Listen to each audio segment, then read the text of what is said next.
everyone, it is Jillian here from Connections Early's Family Center. As you can tell, we are not in our good friend's garden. We are filming elsewhere today because today we are doing a video on nighttime activities. So getting outside with your child at nighttime is super important because there's not always a lot of daylight in Canada. Sometimes it gets dark as early as 5 or 6 p.m.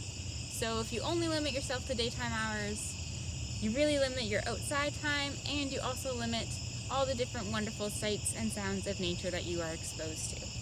So for this video, we are going to talk about some different things we can do to enjoy nighttime and enjoy the different sensory experiences that holds for us. And yes, for this video, my dog Joe will be helping. So, a couple things you want to grab before you get outside and get going for our nighttime activities. One of those is you might want a jacket for layers. It's quite warm out tonight, but just keep in mind it sometimes does get cool, or if you don't want to risk any mosquito bites, a jacket is always a great piece of clothing to have with you. As well, whenever you're going out, whether it's daytime or nighttime, you want to have a phone with you just in case you need to call for assistance, and also because it does double as a flashlight, so very convenient. So with that said, we are going to get started.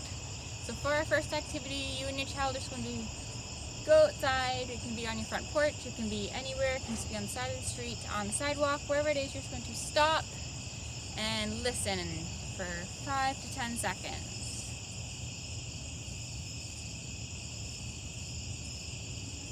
Listen to the different sounds that you hear. You might hear crickets chirping, which you can probably pick up on our audio. You might hear anything from bats kind of clicking overhead.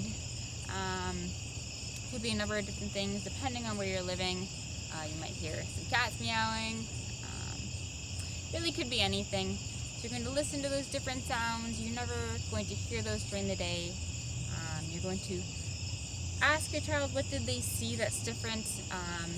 Again, things look differently at night, so instead of seeing shapes and leaves, they're going to see silhouettes of the tree against the night sky.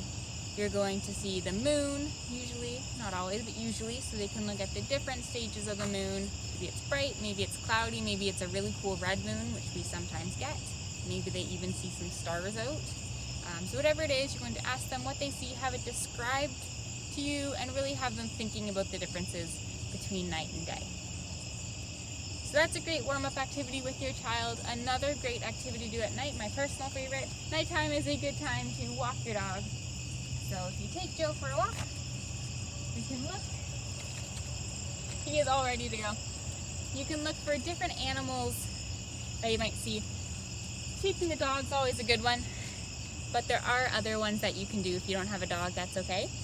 It's great because a lot of times it is often not as hot as it is during the day, so you can go for longer periods of time. And you see different kinds of wildlife.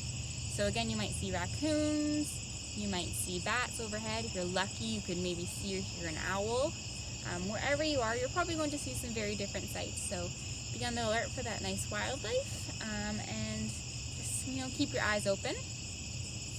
Another activity that you can do without having to go anywhere is you can do shadow puppets. So if you can see on our wall over here, this is a great one that you can do with your kids. It involves really kind of having them differentiate between different shapes and different patterns. They can really experiment and have fun.